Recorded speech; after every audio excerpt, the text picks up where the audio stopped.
اپنی تیاریوں میں مصروف تھے کیونکہ 2 سال بعد یہ اجلاس منعقد ہونے جا رہا تھا، لیکن سینٹرل کمیٹی کے ان متذکرہ منحرف بزرگوں نے ایک دن پہلے 25 جولائی کو ماڈل ٹاؤن لاہور میں ایک خفیہ اجلاس منعقد کیا ممبران 5 سینٹرل کمیٹی نے، جبکہ 19 ممبران سینٹرل کمیٹی متحرک ہیں۔ ان 5 نے وہاں بیٹھ کر پوری پارٹی کی تقدیر کا فیصلہ خفیہ طور پر کیا اور 26 جولائی کو لاہور ہی میں یہ اناؤنس کر دیا کہ کمیونسٹ مزدور کسان پارٹی نیشنل ورکرز پارٹی میں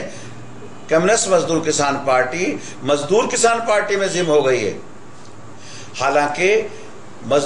اس کے بعد مزدور کسان پارٹی کے کارکنوں نے ان کو قبول نہ کیا، تو پھر وہ 2 ماہ بعد انہوں نے دوبارہ ایسے ہی ایک خفیہ اجلاس کیا 5 منحرف بزرگوں نے، اور پھر انہوں نے کمیونسٹ مزدور کسان پارٹی کو بحال کر کے اور نیشنل ورکرز پارٹی میں شامل ہونے کا اعلان کر دیا، اور یوں وہ پاکستان ورکرز پارٹی بن کر عابد منٹو کی جنت میں جا بسے۔ اور کمیونسٹ مزدور کسان پارٹی پر انہوں نے یہ بہت خوفناک خودکش حملہ کیا، جس سے کمیونسٹ مزدور کسان پارٹی میجر اسحاق محمد کی فکر اور تربیت کے ساتھ مسلح کارکنوں کی جدوجہد اور فکر اور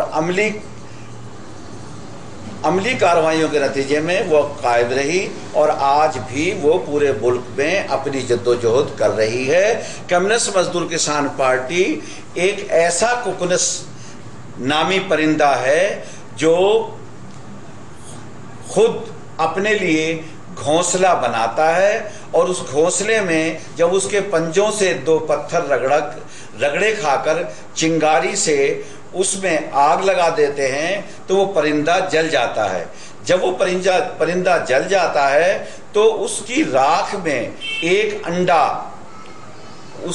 سے ایک انڈا جنم لیتا ہے، اور اس انڈے سے دوبارہ کوکنس پیدا ہوتا ہے۔ تو کمیونسٹ مزدور کسان پارٹی بھی ایک کوکنس ہے، یہ کبھی نہ ختم ہو سکتی ہے، نہ میرے ختم کرنے سے ختم ہو سکتی ہے، نہ حکمرانوں کے ختم کرنے سے ختم ہو سکتی ہے، اور نہ سامراج کے ختم ہونے سے ختم ہو سکتی ہے۔ یہ اس وقت ختم ہوگی جب طبقات ختم ہو جائیں گے۔ جب تک دنیا میں طبقات قائم ہیں، کمیونسٹ مزدور کسان پارٹی کو نہ کوئی منحرف ختم کر سکتا ہے، ایون کہ میں یا باقی ماندہ ممبران سینٹرل کمیٹی بھی ختم نہیں کر سکتے، کیونکہ یہ مارکسی لیننی اسٹالنی سوچ پر مبنی میجر اسحاق کی فکر سے مسلح ایک طبقاتی پارٹی۔ بتائیں، کیا ورکرز پارٹی کے انتخابات ہو چکے ہیں؟ پاکستان ورکرز پارٹی پاکستان میں کوئی پہلی مرتبہ نہیں بنی۔ عابد منٹو ہر سال نئی پارٹی بناتے ہیں۔ انہوں نے پاکستان میں بائیں بازو کی پارٹیوں کو ختم کرنے کا ٹھیکہ لیا ہوا ہے، اور وہ ہر نئی پارٹی کے پیدائشی صدر ہوتے ہیں۔ پہلے عابد منٹو سوشلسٹ پارٹی میں تھے، سوشلسٹ پارٹی سے پھر وہ پاکستان ورکرز پارٹی تشکیل دے کر اس کے صدر بن گئے۔ اس کے بعد پھر انہوں نے عوامی جمہوری پارٹی بنائی، اس کے صدر بن گئے، اور اس کے بعد انہوں نے پھر دوبارہ پاکستان ورکرز پارٹی بنائی، اس کے صدر بن گئے۔ اس کے بعد پھر عابد منٹو صاحب نے نیشنل ورکرز پارٹی بنائی اور اس کے صدر بن گئے، اور اب انہوں نے کمیونسٹ مزدور کسان پارٹی کے کچھ تھکے ہوئے منحرف بزرگوں کو منحرف کر کے پھر پاکستان ورکرز پارٹی کا ڈول ڈالا ہے، اور وہ ماشاءاللہ اس کے پھر صدر بن گئے ہیں۔ تو ان کے ہاں نہ کوئی ادارہ ہوتا ہے، نہ کوئی دستور ہوتا ہے، نہ کوئی ضابطہ ہوتا ہے، نہ انہوں نے طبقاتی سیاست کرنی ہوتی ہے۔ انہوں نے تو وکالت کرنی ہوتی ہے، اور سنڈے پولیٹکس کے وہ امین ہیں۔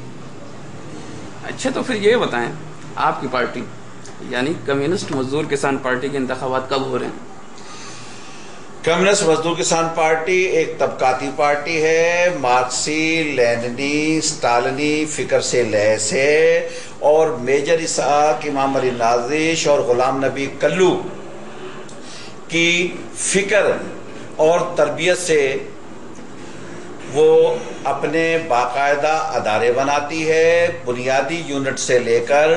سٹی، ضلعی، صوبائی اور مرکزی کانفرنسیں اور کانگریسیں منعقد کرتی ہے۔ اب بھی کمیونسٹ مزدور کسان پارٹی نے جو تسلسل ہمارے 5 منحرف بزرگوں نے توڑا ہے اس کو قائم رکھتے ہوئے